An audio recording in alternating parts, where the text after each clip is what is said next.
میرے آقا فرماتے ہیں جس کا مضمون ہے کہ بے شک تم میں سے بروز قیامت میرے سب سے زیادہ نزدیک وہ ہوگا جس نے دنیا میں مجھ پر سب سے زیادہ درود پڑھے ہوں گے۔ بظاہر تو یہ بڑی مختصر حدیث ہے، لیکن اس کے پیچھے جو انعام ہے، جو ریوارڈ ہے، اگر اس پر توجہ دیں تو سمجھ آئے گا کہ یہ کتنا بڑا انعام ہے۔ مجھے بتائیے نا، محشر کا دن یہ کتنا مشکل دن ہوگا۔ سورج 1.25 میل پر ہوگا، زمین تانبے کی ہوگی، پل صراط سے گزرنا ہوگا، نامہ اعمال کھلنے ہوں گے، اعمال تولے جائیں گے، کتنی ڈیفیکلٹیز، کتنی مشکلیں ہوں گی، مگر وہ کون ہوگا جو اس دن ان تمام مشکلوں میں بھی ہماری مدد فرمائیں گے؟ وہ کوئی اور نہیں ہے۔ بریلی کے تاجدار لکھتے ہیں نا کہ سنتے ہیں کہ محشر میں صرف ان کی رسائی ہے اور کوئی نہیں ہے ان کے سوا۔ سنتے ہیں کہ محشر میں صرف ان کی رسائی ہے، گر ان کی رسائی ہے لو جب تو بنائی ہے۔ اب ذرا غور کریں، جو لوگ حج پہ گئے ہیں وہ میری بات ذرا جلدی سمجھ جائیں گے۔ عرفات کے میدان میں کتنی پبلک ہوتی ہے؟ 25-30 لاکھ، 40 لاکھ۔ لیکن جو حج پر جاتے ہیں انہیں لگتا ہے کہ 25-30 لاکھ کہتے کس کو ہیں، تواڈی پنجابی میں کہتے ہیں لگ پتا جاتا ہے کہ عوام کہندے کس کو ہیں۔ اتنی پبلک، جدھر دیکھو سر ہی سر، ادھر جو ایک بار بندہ کھو جائے دوبارہ نہیں مل سکتا۔ 25-30-40 لاکھ لوگوں کا یہ عالم ہے، تو محشر میں کتنے لوگ ہوں گے؟ 8 ارب کے قریب تو اس وقت دنیا میں بندے ہیں، ٹھیک ہے، 7 ارب 90 کروڑ کے قریب تو دنیا کی آبادی پہنچ گئی ہے، تھوڑے دنوں میں یہ 8 ارب ہو جانی ہے۔ 8 ارب ابھی ہیں۔ حضرت آدم علیہ السلام سے لے کر صبح قیامت تک جتنے لوگ اس دنیا میں آئیں گے سب اس میدان میں موجود ہوں گے۔ رش کتنا ہوگا، ہجوم کتنا ہوگا۔ اچھا، اس میں جتنے مسلمان ہیں سب چاہتے ہیں کہ نبی پاک کے قریب ہو جائے۔ ابھی اس ہال میں 1000-1500 شاید لوگ ہوں گے، کافی لوگ چاہ رہے ہیں آگے آنا، سب شاید مجھ سے مل بھی نہ پائیں۔ ایک بندے سے 1000 آدمی ملنے کی کوشش کرے تو مشکل ہو جاتی ہے۔ اربوں خربوں لوگ اگر نبی پاک کے قریب ہونا چاہیں تو کیسے ہو سکے گے؟ اس کا مطلب قریب وہی ہو سکے گا جس کو آقا بلائیں گے۔ اب کس کو بلایا ہے سوچ لو۔ آقا فرماتے تم میں سے میرے قریب وہ ہوگا جس نے دنیا میں زیادہ درود پڑھے ہوں گے۔ اب درود پڑھنا تو قیامت کے دن نبی پاک کے قرب کا ذریعہ ہو گیا۔ اتنے رش کے اندر میں کیسے قریب پہنچوں گا؟ اللہ اکبر۔ اور جب قریب پہنچ گئے نا تو پتہ پھر مسئلہ کیا ہونا ہے، آسانی کیسے ہو جائے گی۔ بہت پیاس لگے گی، سنا ہے محشر کے دن، مگر اعلیٰ حضرت کہتے ہیں ٹھنڈا ٹھنڈا میٹھا میٹھا پیتے ہم ہیں پلاتے یہ، اپنی بنی ہم آپ بگاڑے ہیں، کون بنائے بناتے یہ ہیں۔ ارے جب باپ بھی نہیں پوچھے گا، وہ باپ جو آج بچوں کے لیے ڈبل ڈیوٹی کرتا ہے، مگر قیامت کے دن ایسے نفسا نفسی کا عالم ہوگا کہ نہ باپ پوچھے گا نہ ماں کام آئے گی۔ سنو میرے آقا اس دن کیا کریں گے، ماں جب اکلوتے کو چھوڑے آ آ کہہ کے بلاتے یہ ہیں، باپ جہاں بیٹے سے بھاگے لطف یعنی کرم وہاں فرماتے یہ ہیں۔ اللہ اکبر۔ اس سے سیکھنے کو یہ مل رہا ہے کہ اگر محشر کے دن کی سختیوں سے بچنا ہے، ڈیفیکلٹیز سے بچنا ہے، تو آقا کے قریب جانا ہے، اور آقا کے قریب جانا ہے تو درود پاک کثرت سے پڑھنا ہے۔ تو آج سارے اسلامی بھائی نیت کریں۔ اتنا سارا ٹائم ہم موبائل فون کے ساتھ گزارتے ہیں، گھنٹوں گزر جاتے ہیں سوشل میڈیا پر فالتو میں، لیکن درود نہیں پڑھتے، ذکر نہیں کرتے، تلاوت نہیں کرتے۔ یہ زندگی بیکار نہ گزاریے، پلیز اپنی زندگی کو قیمتی سمجھیے۔ ایک ایک سانس یہ اللہ کی نعمت ہے، جتنا ہو سکے عبادت میں، ذکر و درود میں، نیکی کے کاموں میں صرف کریں۔ آئیے مل کر محبت کے ساتھ بآواز بلند درود پاک پڑھ لیں۔ صلو علی الحبیب صلی اللہ تعالی علی محمد صلی اللہ علیہ وسلم۔ آج میں مختصراً ایک ایسا واقعہ آپ کو میں نے سنانا ہے کہ جو قرآنی واقعہ ہے، اللہ کے نبی کا واقعہ ہے۔ اس واقعے کو سنانے کے میرے 2 مقصد ہیں۔ ایک تو قرآن کا واقعہ سنیں گے، اس واقعے میں جو میسج ہے وہ ہم لینے کی کوشش کریں گے، اور دوسرا مقصد یہ ہے کہ یہ واقعات تو ہمیں پتہ ہونے چاہیے تھے۔ اللہ کے کلام میں یہ واقعات موجود ہیں، مگر بہت بڑی تعداد ہے جو قرآن سے دور زندگی گزار رہی ہے۔ ہمیں شاید دنیا کی بہت ساری معلومات ہے، لیکن مسلمان ہونے کے باوجود قرآن کے بارے میں معلومات نہیں ہوتی۔ نہ قرآن پورا تجوید سے پڑھا ہوتا ہے، نہ ترجمہ پڑھا ہوتا ہے، نہ تفسیر پڑھی ہوتی ہے۔ مجھے ایک بات بتائیں، پہلے صبح اٹھتے تھے نا لوگ، ہیں، اللہ رسول کا نام لیتے تھے، اچھا پہلے پھر اس کے بعد اخبار پڑھتے تھے، اب اٹھتے ہی فون اٹھاتے ہیں پہلا کام، اور یہ دیکھتے کس کس کا میسج آیا ہے۔ جب تک ہمارے واٹس ایپ میسیجز، ہمارے جو بھی ہمیں پیغامات آئے ہم سنتے نہیں، ہمیں چین نہیں آتا، کوئی اہم بات رہ نہ جائے۔ مجھے ایک بات بتاؤ، تمہارے دوست کا، تمہارے کاروباری ساتھی کا پیغام مس نہ ہو جائے، اس بات کا خیال ہے؟ اتنی عمر ہو گئی، اللہ کا پیغام قرآن تمہارے پاس آیا ہوا ہے، وہ پڑھ لیا، جان لیا رب نے کیا فرمایا ہے، اللہ نے ہمارے لیے کیا پیغام دیا ہے؟ کبھی سوچا آپ نے؟ قرآن تو ویسے ہی اللہ کا پیغام ہے، مگر خاص طور پر 89 آیتیں وہ ہیں جس میں اللہ نے براہ راست ڈائریکٹلی مجھ سے اور آپ سے بات کی ہے، اور کیا فرمایا؟ یا ایھا الذین آمنو، اے ایمان والو، اے ایمان والو، ہم ایمان والے ہیں نا، ہم سے بات ہوئی ہے، کیا ہم نے وہ 90 کے قریب آیتیں پڑھ لی؟ یہ اللہ نے کیا فرمایا، مجھ سے کیا بات کی ہے؟ میری فیملی کا، میرے دوستوں کا، میرے بزنس کولیگز کا پیغام ڈسٹرب نہ ہو، اس کا خیال ہے۔ اللہ نے قرآن میں ہمیں پیغام دیا ہوا ہے، ہمارے پاس ٹائم ہی نہیں ہے۔ مرنے کے بعد کیا ہم یہ جواب دے سکیں گے کہ یا اللہ ٹائم نہیں تھا اس لیے قرآن نہیں پڑھ سکا؟ خدا را قرآن سے دور نہ رہیں، پڑھیں قرآن کو، اتنا کچھ موجود ہے۔ اور حدیث پاک کا مضمون ہے وہ دل ویران ہے جس میں کچھ قرآن نہیں ہے۔ سوچو کہ ہمارے دل میں کتنا قرآن ہے، ہم کتنا قرآن پڑھتے ہیں۔ اب میں قرآن کا واقعہ سناتا ہوں۔ ایک مقصد یہ ہے کہ قرآن سے محبت بڑھے، قرآن پڑھنے کا ذہن بنے۔ قرآن سے دور رہ کر زندگی اچھی نہیں ہے۔ یہ قرآن، وہ دیکھیں نا، ہمارے موبائل میں بہت سارے سافٹ ویئرز ہوتے ہیں اور روز کئی بار کھولتے ہیں، مگر جس دن میں اور آپ قبر میں جائیں گے نا، ہمارے سارے سافٹ ویئر آف لائن ہو جائیں گے۔ بلکہ کچھ دوست کہیں گے یار کئی دن ہو گئے آن لائن نہیں ہوا، اور بعد میں پتا چلے گا یہ بندہ تو خود ہی آف لائن ہو گیا ہے، خود ہی دنیا سے چلا گیا ہے۔ اس کا مطلب یہ ہوا کہ قبر میں جا کر سارے سافٹ ویئر آف لائن ہو جائیں گے، مگر جس نے قرآن کو تھاما ہوگا یہ قبر میں بھی آن لائن رہے گا، یہ قبر میں بھی تمہارے ساتھ جائے گا، قبر کا نور بنے گا۔ تو کیوں نہ روز کچھ نہ کچھ قرآن پڑھا جائے؟ تو آئیے نیت کر لے، پہلی نیت تو یہ کر لے کہ ہم روز کچھ نہ کچھ قرآن پڑھیں گے انشاءاللہ، اس کو سمجھنے کی بھی کوشش کریں گے۔ ہے نا دعوت اسلامی آپ کے پاس، بچوں کے مدرسے الگ تو بڑوں کے مدرسے الگ، آن لائن مدرسہ الگ، آپ پڑھنے والے تو بنے، ہر جگہ آپ کو فیسلٹی دعوت اسلامی دے رہی ہے کہ کسی طرح قرآن پڑھ لے اور اسے سیکھ لیں۔ اور اب آتے ہیں اس بڑے ہی عجیب و غریب واقعے کی طرف، اور یہ واقعہ ہے حضرت یونس علیہ السلام کا۔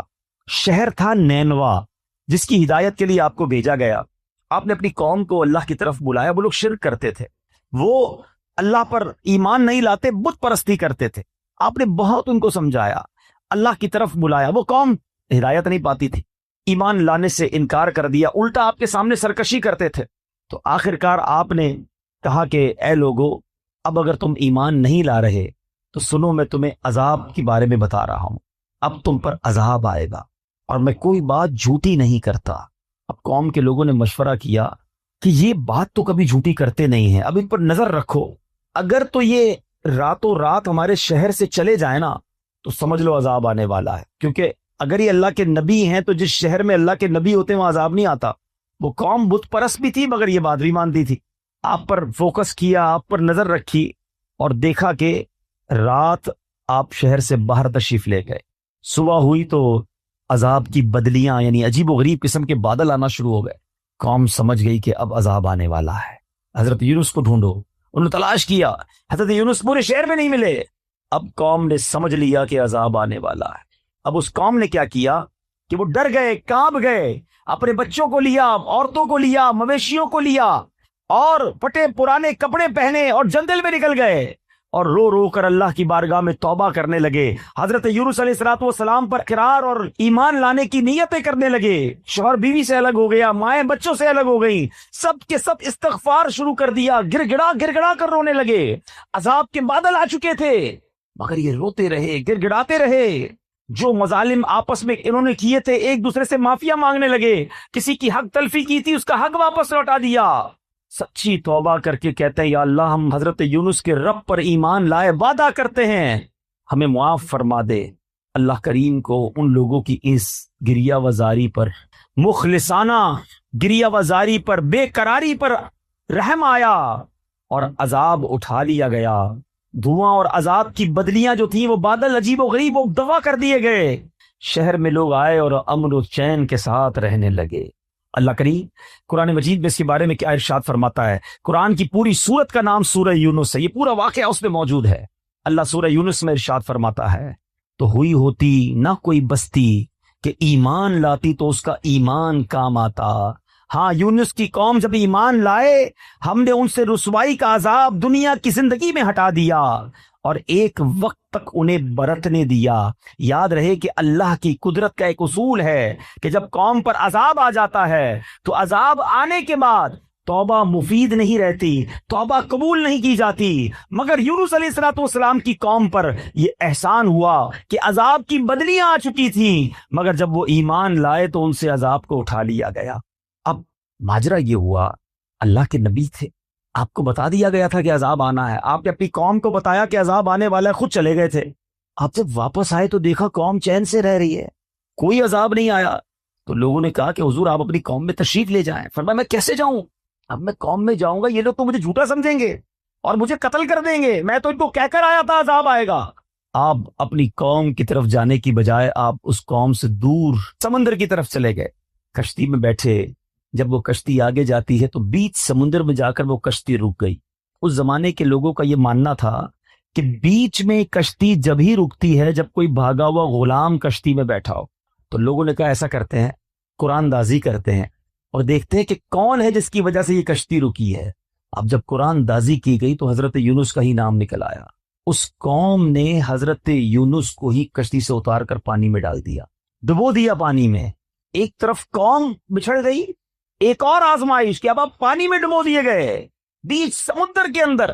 اور اللہ کا حکم دیکھیں، اللہ کی کرنی دیکھیں کہ ایک بڑی سی مچھلی آئی اور حضرت یونس کو نگل گئی۔ اب آپ مچھلی کے پیٹ میں ہیں، ابھی زندہ ہیں، ایک کال کوٹڑی ہے، نظر کچھ نہیں آ رہا ہو۔ اب حضرت یونس نے اس مچھلی کے پیٹ میں کیا پڑھنا شروع کیا؟ لا الہ الا انت سبحانک انی کنت من الظالمین۔ یہ قرآن میں موجود ہے آیت، اس کو آیت کریمہ کہتے ہیں۔ آپ یہ دعا کرتے رہے کہ اے اللہ تیرے سوا کوئی جس کی شان بیان کی جائے، تیرے سوا کوئی نہیں جس کی پاکی بیان کی جائے، اور اے اللہ میں ظالموں میں سے ہوں۔ اپنی عاجزی کا اظہار کیا، اپنی انکساری کا اظہار کیا، اللہ سے مدد مانگتے رہے۔ اس کی برکت سے اللہ پاک نے آپ کو اس مچھلی سے کیسے نجات دی کہ آپ اس مچھلی نے آ کر آپ کو کنارے پر آ کے اگل دیا، لیکن آپ بالکل کمزور ہو گئے تھے، آپ کی جلد بھی بڑی نرم ہو گئی تھی، کئی دن مچھلی کے پیٹ میں رہے تھے۔ اب اللہ کی قدرت کا ایک اور نظارہ یہ ہوا کہ اس ساحل کے کنارے جو ہے ایک بیل اگتی ہے اور آپ اس کے سائے میں آرام کرتے ہیں، اسی سے کچھ کھانا پینا بھی آپ کو ملتا ہے، آپ میں توانائی آ جاتی ہے۔ اور اب آپ اپنی قوم کی طرف جب جاتے ہیں تو قوم انتہائی محبت اور احترام کے ساتھ آپ کو ویلکم بھی کرتی ہے اور ایمان بھی لے آتے ہیں۔ یہ واقعہ میں نے بڑے مختصر انداز میں آپ کو سنا دیا۔ سورہ یونس کی تفسیر پڑھیں تو اندازہ ہوگا کہ اللہ کی قدرت کے کیسے کیسے نظارے قرآن میں موجود ہیں۔ عقل حیران ہو جاتی ہے کہ مچھلی کے پیٹ میں حضرت یونس علیہ الصلوۃ والسلام کیسے زندہ رہے۔ اللہ اکبر۔ تو اے میرے میٹھے اسلامی بھائیوں، اب اس واقعے سے ہمیں بہت کچھ سیکھنے کو ملتا ہے۔ ہمیں یہ سوچنا چاہیے کہ مچھلی کے پیٹ میں آپ کتنا ٹائم رہے۔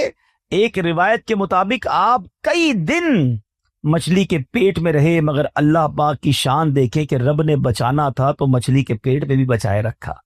زندہ رکھنا ہو کہتے ہیں جسے اللہ رکھے اسے کون چکھے۔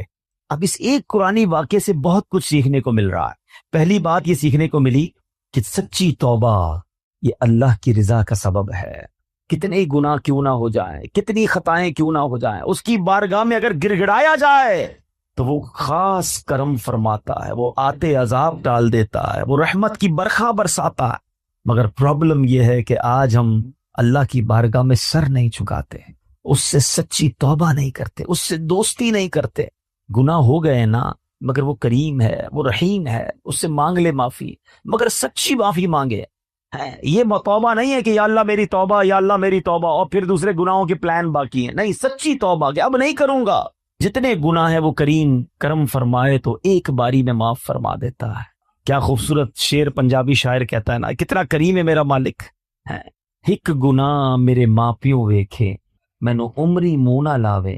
ہک گناہ میرا ماں پیو ویکھے مینو عمری منہ نہ لاوے، لکھ گناہ میرا مالک ویکھے او پھر بھی پردے پاوے۔ کتنی خطائیں ہیں مگر وہ رب پھر بھی روزی دے رہا ہے، پھر بھی کھانا دے رہا ہے، پھر بھی سانسیں دے رہا ہے، پھر بھی ہم آنکھیں حرام دیکھتی ہیں مگر وہ اندھا نہیں کر رہا، ہمارے ہاتھ غلط کام کرتے ہیں مگر وہ ہاتھ واپس نہیں لے رہا، پیر گناہوں کی طرف جا رہے ہیں مگر وہ لنگڑا نہیں کر رہا۔ لیکن اس کا مطلب یہ نہیں کہ ہمیں جواب نہیں دینا۔ قرآن ہی میں رب نے فرمایا یومئذ تحدث اخبارہا، ایک دن آئے گا کہ زمین اپنی خبریں دے گی۔ اور ایک اور جگہ قرآن کیا فرماتا ہے، ثم لتسألن یومئذ عن النعیم، ایک دن آنا ہے جس دن تم سے ایک ایک نعمت کے بارے میں سوال ہوگا، کیسے جواب دیں گے؟ اے دن رات گناہوں میں گزارنے والو، اے نمازیں قضا کرنے والو، اے نشہ اور شراب استعمال کرنے والو، اے حرام روزی کمانے والو، اے مسلمانوں کے دل دکھانے والو، ماں باپ کی نافرمانی کرنے والو، خدا کے واسطے سوچو اللہ کی بارگاہ میں کیسے پیش ہو سکیں گے؟ وہ کریم ہے، اس سے معافی مانگ لو، سچی توبہ کر لو۔ حدیث پاک میں آتا ہے التائب من الذنب کمن لا ذنب لہ، گناہوں سے توبہ کرنے والا ایسا ہے جیسا اس نے گناہ کیا ہی نہیں ہے۔ ایسا کریم مالک، اتنا رحیم مالک، پھر بھی اسے ناراض کریں۔ تو آج پہلا سبق، پہلا مدنی پھول تو اس بیان کا یہ دیجئے کہ ہم اپنے رب کی نافرمانی نہیں کریں گے، سچی توبہ کر لیں، ہاں سچی توبہ کر لیں۔ اور اللہ کریم ہے، اتنا رحیم ہے، وہ اپنے بندوں پر اب اس کی ماں سے 70 گنا زیادہ مہربان ہے۔ آپ معافی مانگے وہ معاف فرما دے گا، اور پھر آئندہ گناہ نہ کریں، نمازوں کی پابندی کریں، حرام کاموں سے اپنے آپ کو بچائیں، پھر دیکھیں آپ کی مشکلیں کیسے آسان ہوتی ہیں۔ بندہ کہتا ہے پتہ نہیں میرے کام ہی سیدھے نہیں ہوتے، نہ بیماریاں دور ہوتی ہیں، نہ پریشانیاں دور ہوتی ہیں، نہ روزی میں برکت ہوتی۔ تم نے روزی دینے والے کو ہی ناراض کیا ہوا ہے، شفا دینے والے ہی تم سے ناراض ہے، جس نے عطائیں کرنی ہیں اسی کو تم نے ناراض کر دیا ہے۔ ارے اس کی رضا والے کام تو کرو، پھر دیکھو وہ کیسے رحمت کے دروازے کھولتا ہے۔ اب آتے ہیں اس واقعے کے دوسرے پہلو کی طرف کہ اللہ والے آزمائے جاتے ہیں، اللہ کے نیک بندوں پر امتحان آتا ہے مگر وہ اللہ پر بھروسہ رکھتے ہیں۔ مچھلی کے پیٹ سے بھی زندہ واپس آ گئے حضرت یونس علیہ السلام۔ تو اگر آپ بھی کسی مشکل میں ہے نا، پریشانی میں ہے، تو ہمت نہ ہاریں، اللہ پر بھروسہ رکھیں۔ پرابلم یہ کہ ہمارا رب پر بھروسہ ہی ختم ہو گیا، سب پر بھروسہ ہے، رب پر بھروسہ نہیں ہے۔ باقی دنیا والوں کی بات مانتے ہیں، یار فلاں منسٹر تو فلاں پیسے والا، فلاں عہدے دار رابطے میں ہوگا تو مسئلہ حل ہو جائے گا۔ نہیں میرے پیچھے اسلامی بھائیوں، جس کے ساتھ رب کی رحمت ہوگی اس کے سارے مسئلے حل ہو جانے ہیں۔ ان اللہ مع الصابرین، اللہ قرآن میں فرماتا ہے اللہ صبر والوں کے ساتھ ہے، تو صبر کر لو، اللہ کی رحمت ساتھ ہو جانی ہے نا۔ تو اللہ پر بھروسہ کریں۔ پرابلم یہ ہے کہ آج اللہ پر بھروسہ نہیں رہا۔ بعض اوقات تو ایسے جملے لوگ کہہ دیتے ہیں کہ وہ کفریہ کلمات کی طرف چلے جاتے ہیں۔ یقین جانیں اللہ کریم ہے، وہ رحیم ہے، وہ واقعی ہمارے لیے بہترین فیصلہ کرنے والا ہے، لیکن ہم بعض اوقات اس معاملے میں غلطی کر جاتے ہیں۔ ایسا نہ کریں۔ بزرگان دین اپنے بچوں کو توکل کا درس کیسے دیتے تھے؟ ایک بزرگ کے بارے میں آتا ہے، ان کا نام ہے احمد بن حرب رحمۃ اللہ تعالی علیہ۔ آپ نے ایک بار اپنے بچے کو یہ ٹریننگ دی کہ بیٹا جب بھی کھانا کھانا ہونا تو یہ گھر میں بڑی سی محراب ہے، ادھر جا کر دعا کرنا کہ یا اللہ مجھے کھانا دے دے، تو میں روز یہاں سے کھانا مل جائے گا۔ اور اپنی زوجہ سے کہا کہ ایسا کرو کہ روزانہ بچہ جب دعا کرے تو محراب میں پیچھے سے کھانا رکھ دینا، تاکہ بچے کی بچپن سے ٹریننگ ہو کہ اللہ سے مانگنا ہے، اللہ پر بھروسہ رکھنا ہے، روزی دینے والے جو ہے وہ رب ہے۔ ایسے ہی ہونے لگا، وہ بچہ دعا کرتا، ان کی زوجہ کھانا رکھ دیتی، وہ بچہ کھانا کھا لیتا۔ ایک دن کیا ہوا کہ ان کی زوجہ کہیں کام میں مصروف ہو گئی اور لیٹ ہو گئی، کھانے کا وقت ہو گیا، دوڑتی بھی گئی، دیکھا بچہ اس محراب کے پاس بیٹھا اور کھانا کھا رہا ہے۔ کہا بیٹے کھانا کہاں سے آیا ہے؟ کہا جہاں سے روز آتا ہے، اللہ روز دیتا ہے، آج بھی اللہ نے دیا ہے۔ اب وہ واپس آئیں اپنے شوہر کے پاس کہ حضور یہ تو کمال ہو گیا، میں نے تو کھانا نہیں رکھا۔ حضرت احمد بن حرب رحمۃ اللہ تعالی فرماتے مجھے اسی دن کا انتظار تھا، اب تمہیں کھانا نہیں دینا، اب اللہ کی رحمت سے اسے خود ہی ملتا چلا جائے گا۔ یہ وہ لیول آف توکل ہے جو ہمارے بزرگوں میں ہوا کرتا تھا۔ حضرت ابراہیم علیہ الصلوۃ والسلام کو جب آگ میں ڈالا جا رہا تھا، یہ بھی قرآنی واقعہ، قرآن پڑھے تو پتہ چلے نا، حضرت ابراہیم کو جب آگ میں ڈالا جا رہا تھا، حالانکہ معلوم ہے کہ اتنی بڑی آگ ہے جو کبھی جلائی نہیں گئی ہے، آسمان تک شعلے ہیں، جبریل امین آتے کہتے حضور آپ حکم کریں، ابھی میں بارش کا فرشتے کو کہتا ہوں پانی برسائے گا، آگ بجھ جانی ہے۔ فرمایا نہیں، میرا رب دیکھ رہا ہے، اگر وہ چاہے گا تو بچا لے گا، اور اس کی اگر رضا اس میں ہے کہ میں آگ میں چلا جاؤں تو میں راضی ہوں۔ ہاں وہ پنجابی شاعر کہتے ہیں نا، جے سونا میرے دکھ وچ راضی، میں سکھ نو چلے پاواں۔ یہ لیول آف تک توکل تھا نا. اچھا پھر جب آپ کو آگ میں پھینک دیا گیا تو پھر جبریل امین آئے کہا ٹھیک ہے آپ ہم سے مدد نہیں مانگ رہے, اللہ سے تو مانگ لے ہیں, اللہ کو تو پکار لے ہیں. فرمایا مالک دیکھ رہا ہے, اگر اس کی رضا ہوئی تو اس نے بچا لینا ہے. اور ایسا ہی ہوا کہ جب حکم الہی ہوتا ہے تو وہ آگ جس میں آپ ایک روایت کے مطابق 40 دن رہتے ہیں, آپ کا بال بھی بیکا نہیں ہوتا. شاعر مشرق ایسے ہی تو نہیں کہتے نا, آج بھی ہو ابراہیم سا ایمان پیدا. اصل مسئلہ یہ ہے ہمارا وہ ایمان کا لیول بہت ڈاؤن ہو گیا, اللہ پر وہ بھروسہ ہی نہیں رہا.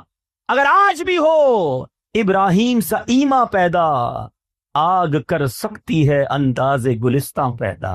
آج بھی آگ باغ بن جائے گی, لیکن وہ لیول آف یقین, اللہ پر بھروسہ ہی نہیں ہے. ہم دعا بھی کرتے تو یہ سوچ کر پتہ نہیں پوری ہوگی کہ نہیں ہوگی, پھر کدھر سے پوری ہوگی. بھروسہ کرو اپنے مالک پر, وہ سب سے بڑا کارساز ہے, وہ عطا فرمانے والا, اس نے وعدہ کیا ہے ادعونی استجب لکم, مجھ سے مانگو میں تمہیں عطا کروں گا. سب سے مانگتے ہیں, رب سے نہیں مانگتے. سب پر بھروسہ ہے, رب پر بھروسہ نہیں. حضرت یونس کو مچھلی کے پیٹ میں بھی بھروسہ تھا, کہتے اللہ مجھ سے غلطی ہو گئی, تیرے سوا کوئی اور نہیں باقی بیان کرنے کے لائق, لا الہ الا انت سبحانک انی کنت من الظالمین. اللہ نے مچھلی کے پیٹ سے رہائی عطا فرما دی. تم تھوڑی مشکل میں شکوے کرتے ہو, تھوڑی پریشانی میں شکوہ شکایت کرنے لگ جاتے ہیں. نہیں میرے بیچ سے اسلامی بھائی, اور ایک یہ حضرت ابراہیم کے واقعے سے ایک اور بات بھی سیکھنے کو ملتی ہے. ہر بات جو ہے نا وہ دماغ سے نہیں فیصلہ کیا جاتا. ہاں کچھ لوگ کیلکولیٹر پہ چل رہے ہوتے ہیں, یار زکوٰۃ دیں گے تو پیسے کم ہو جائیں گے, اور صدقہ دیں گے تو اور کم ہو جائیں گے. ہر چیز حساب کتاب اور دماغ سے نہیں ہوتی ہے, کچھ فیصلے دل سے بھی کیا کرو. عقل والوں کے نصیبوں میں کہاں ذوق جنوں, عقل والوں کے نصیبوں میں کہاں ذوق جنوں, عشق والے ہیں جو ہر چیز لٹا دیتے ہیں. یہ جو چھلانگ لگائی گئی تھی نا آگ میں, قرآنی جو واقعہ حضرت ابراہیم نے, یہ فیصلہ کیسے ہوا ہے؟ کیا خوبصورت بات شاعر لکھتے ہیں, فرماتے بے خطر کود پڑا آتش نمرود میں عشق. عشق نے چھلانگ لگائی تھی, دماغ اور عقل کا کام نہیں تھا ادھر. عقل تو کہتی تھی جل کے راکھ ہو جاؤ گے, مگر عشق کے فیصلے نرالے ہوتے ہیں. بے خطر کود پڑا آتش نمرود میں عشق, عقل تھی محو تماشائے لب امام. ابھی عقل تو ادھر ہی سوچ رہی تھی, عشق نے اپنا کام کر دیا. اللہ کرے وہ ایسا عشق رب سے نصیب ہو جائے, ایسا توکل نصیب ہو جائے, جب راہ خدا میں خرچ کرنے کی باری آئے تو عقل کہتی نہیں خرچ کرو کم ہو جائیں گے, عشق کہتا ہے جس نے دیا ہے وہ اور عطا فرمائے گا. اس کے نبی کا وعدہ ہے, خدا کی قسم کھا کر میرے آقا فرماتے ہیں اللہ کی راہ میں خرچ کرنے سے مال کم نہیں ہوتا. میرے آقا نے فرمایا یقیناً کم نہیں ہوتا. یہ وہ لیول ہے اللہ اور اس کے رسول سے محبت کا جو ہمیں سیکھ رہا, اور یہ قرآن سے کہا رہا ہے. اللہ پر بھروسہ کیجئے, آپ جتنی بھی بڑی مشکل میں ہیں. اگر میرا کوئی بھائی یہاں بیٹھا ہے, بیمار بیٹھا ہے, قرض دار بیٹھا ہے, بے روزگار بیٹھا ہے, بے اولاد بیٹھا ہے, ٹینشن میں ہے, اور اس کو لگتا ہے کہ یار اب تو ایسا پھنسا ہوں کہ یہاں سے نکل نہیں سکوں گا. اچھا زندگی میں کبھی کبھی ایسا موڑ آتا ہے, ٹھیک ہے, کہ بندہ ایک لیول پر آ کر کہتا ہے یار اتنا قرضہ ہو گیا یہ تو میں دے ہی نہیں سکوں گا, اتنی بڑی پرابلم آ گئی, ایسی بیماری, ایسی ڈیفیکلٹی, اتنی مشکل, میں یہاں سے نہیں نکل سکوں گا, میری زندگی ختم. اس کو لگتا ہے آگے دیوار ہے. اور یہ وہ لیول ہوتا ہے کہ جس کے پاس یہاں جا کر توکل نہیں ہوتا نا, تو دو پرابلم ہو جاتے ہیں. یا تو بندہ ڈپریشن کا شکار ہوتا ہے, یا پھر خودکشی کرتا ہے. ایسی خودکشی نہیں کرتے لوگ, ان کو لگتا ہے ختم, اب کچھ نہیں ہو سکتا. یہی وہ بے وقوفی ہے, یہی وہ اللہ پر بھروسے کی کمی ہے. اب میں آپ کو ایک ایگزامپل دیتا ہوں, میں نے کئی بیانات میں یہ ایگزامپل دی ہے. آپ کے گھر میں چونٹیاں آپ نے دیکھی ہوں گی نا, چونٹیاں جا رہی ہیں لائن لگا کر, اور آگے آپ ان چونٹیوں کی لائن جو جا رہی ہے اس کے آگے ایک سیب رکھ دیں, چونٹیاں کیا کریں گی؟ رک جائیں گی, کیونکہ ان کے لیے تو وہ سیب ایک پہاڑ ہے نا. کیا چونٹیاں سیب ہٹا لیں گی؟ نہیں ہٹا سکیں گے, ان کے لیے تو بہت ہیوی چیز ہو گئی نا, بہت بڑی چیز ہو گئی. چونٹیاں رک جائیں گی, یا تو راستہ بدل لیں گی یا واپس چلی جائیں گی. اب آپ اس سیب کو اٹھا لیں تو کیا ہوا, راستہ کلیئر ہو گیا نا. آپ کے لیے کیا تھا یہ جواب تو دو. چونٹی کے لیے کیا تھا؟ پہاڑ. آپ کے لیے کیا تھا؟ سیب. آپ نے سیب اٹھایا, جیب میں رکھ لیا, چونٹی کا راستہ کلیئر ہو گیا. میری بات ذرا تسلی سے سننا, جو مشکل تمہارے سامنے ہے نا اس وقت, وہ تمہارے لیے پہاڑ ہے, میرے رب کے لیے کچھ نہیں ہے. ان اللہ علی کل شیء, وہ قادر ہے, وہ کن فرمائے فیکون ہو جاتا ہے. ارے میری عقل تھوڑی, میرا دل چھوٹا, میرے حوصلے تھوڑے, مجھے لگ رہا ہے پھنس گیا, مجھے لگتا ہے مر گیا, مجھے لگتا ہے نہیں نکل سکوں گا. ارے مانگو نا اس سے مدد جو قادر ہے, جو خالق ہے, جو مالک ہے.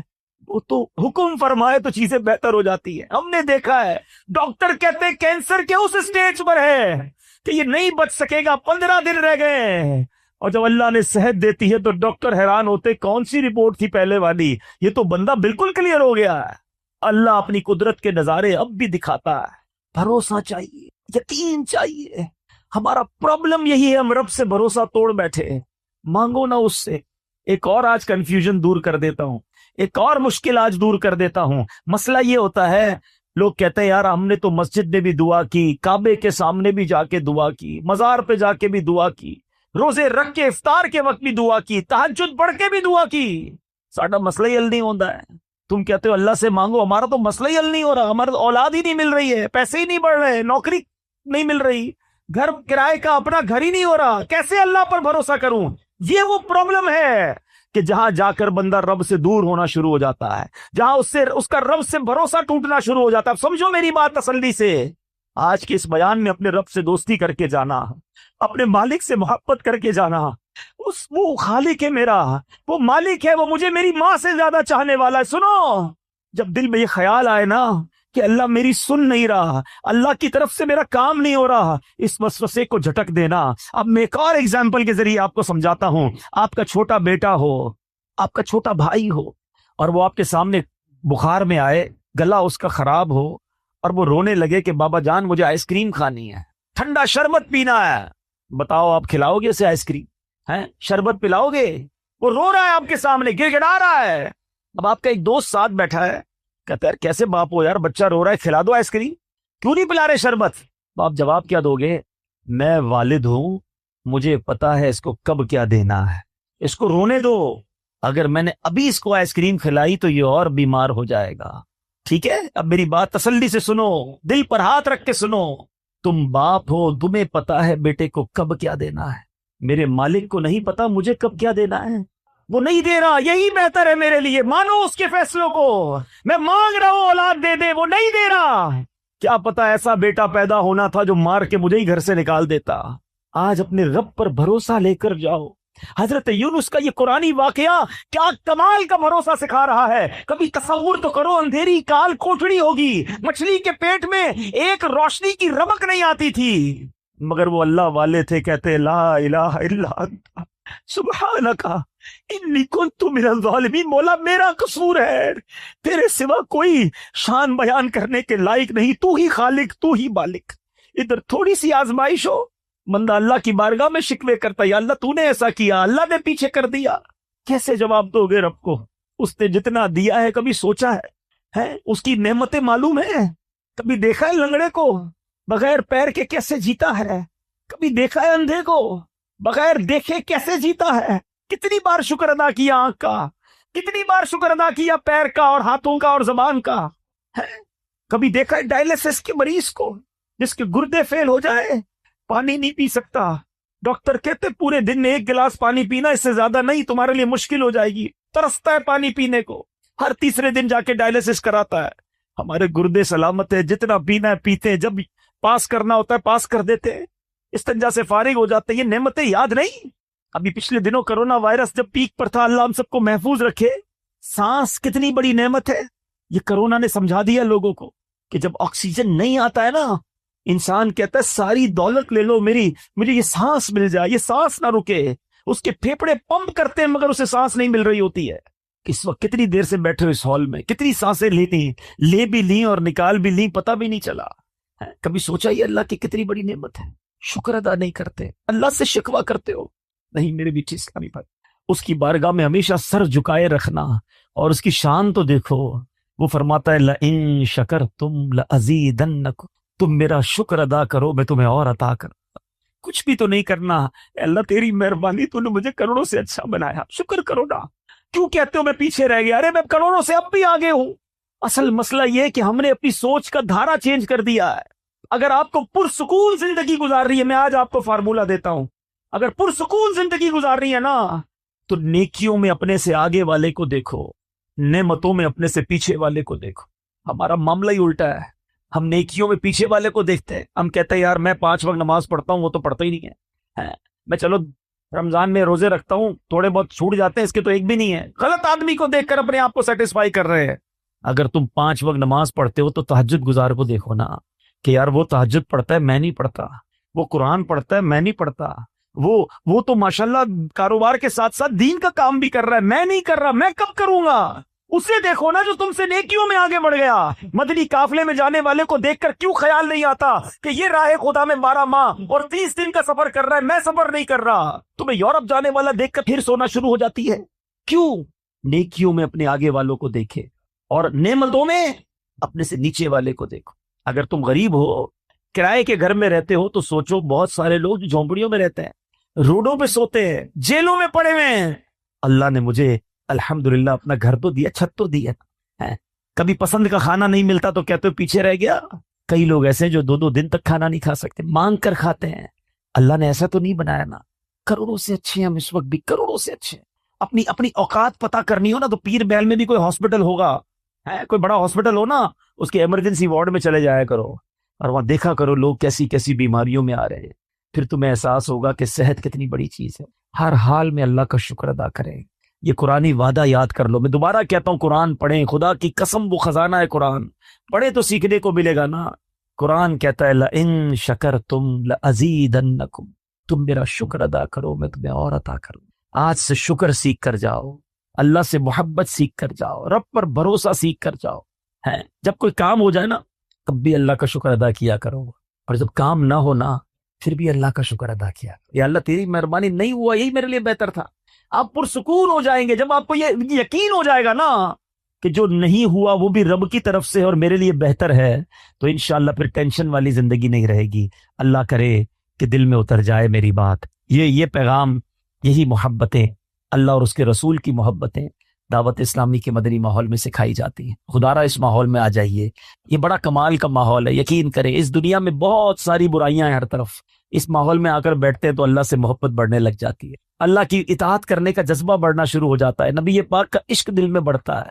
تو اس مدنی ماحول سے وابستہ رہیں، اجتماعات میں آئیں، مدنی قافلوں میں سفر کریں، مدنی چینل دیکھیں، دعوت اسلامی کا ساتھ دیں۔ اتنا بڑا دین کا کام دعوت اسلامی کر رہی ہے کہ میرے خیال سے دنیا میں اتنی بڑی دین متین کی خدمت شاید کوئی اور آرگنائزیشن نہیں کر رہی۔ میں صرف قرآن کی اگر بات کر لوں، ابھی آج ہم چونکہ قرآن پر ہی بیان کر رہے ہیں، تو قرآن کی جو خدمت دعوت اسلامی کر رہی ہے، اس وقت دعوت اسلامی کے بچوں کے 4,500 کے قریب مدرسۃ المدینہ قائم ہے۔ تقریباً 2 لاکھ بچے بغیر کسی فیس کے قرآن پڑھ رہے ہیں۔ 95,000 سے زیادہ حافظ قرآن بن چکے ہیں، 2.25 لاکھ سے زیادہ بچے ناظرہ قرآن پڑھ چکے ہیں۔ اب ذرا سوچیں، اور پھر ساتھ ساتھ جب بچوں کے قرآن کی بات ہوتی ہے، بڑے کہتے ہیں اب تم بڑے ہو گئے، بچپن میں پڑھا نہیں تھا، تو دعوت اسلامی نے مدرسۃ المدینہ بالغان بنائے، بڑوں کے مدرسے بنائے جس میں بچے نہیں آتے تاکہ آپ کو شرم نہ آئے۔ اور وہ کب ہوتے ہیں؟ عشاء کے بعد مسجدوں میں 15 منٹ 20 منٹ 30 منٹ جائیں، اپنا تلفظ درست کریں، اپنی قرآن کی تلاوت کریں، اور اس کے ذریعے بھی کتنے اسلامی بھائیوں نے قرآن ختم کیا، ہزاروں کی تعداد میں الحمدللہ یہ مدرسے پاکستان میں موجود ہیں۔ پھر ایک اور کام کیا کیا دعوت اسلامی نے؟ کچھ لوگ کہتے ہیں یار ہم مدرسے میں جا نہیں سکتے، تو فیضان آن لائن اکیڈمی بنا لی، یعنی آن لائن مدرسہ بنا دیا کہ آپ کی مرضی، آپ جب فارغ ہوں، جو یورپ وغیرہ سے آپ رابطے میں رہتے ہیں، UK میں رابطے میں رہتے ہیں، ہمارے اس وقت یورپ UK میں پوری دنیا میں 70 کے قریب ملکوں سے آن لائن ہمارے مدرسوں میں لوگ قرآن پڑھ رہے ہیں۔ 16,000 سے زیادہ اسٹوڈنٹ الحمدللہ علم دین سیکھ رہے ہیں۔ تو آپ بھی چاہیں تو آن لائن قرآن پڑھ سکتے ہیں۔ دعوت اسلامی الحمدللہ کئی شعبہ جات میں دین کی خدمت کر رہی ہے، تو ہمیں اپنی دعوت اسلامی کا ساتھ دینا ہے، حصہ بھی بنیں، زبانی ساتھ بھی دیں، خود پریکٹیکل درس و بیان اجتماع قافلے میں بھی جائیں، اور ساتھ ساتھ اپنی زکوٰۃ، اپنے عطیات دعوت اسلامی کو دیں، تو انشاءاللہ ڈھیروں نیکیاں حاصل ہوں گی۔ صلو علی الحبیب